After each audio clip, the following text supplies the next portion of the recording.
Yung una kong asawa, huwag na yun. Nanay ni Inday yun. Problema tayo. Alam mo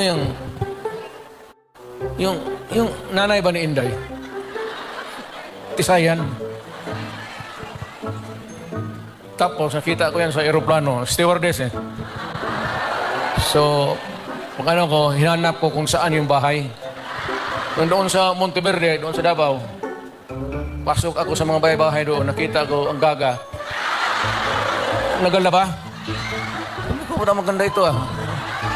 Tapos sa hagdanan ako sa kabilang, sabi ko, Miss, labandera ka? Ewan ko kung sino taga-Davao dito.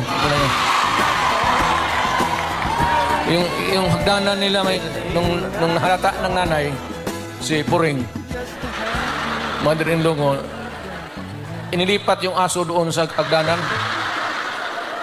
Tang ina, hindi ako makaakyat. Hiningi mo eh. Ito naman si Elizabeth. Haba ng istorya. Pero basta tinanan ko.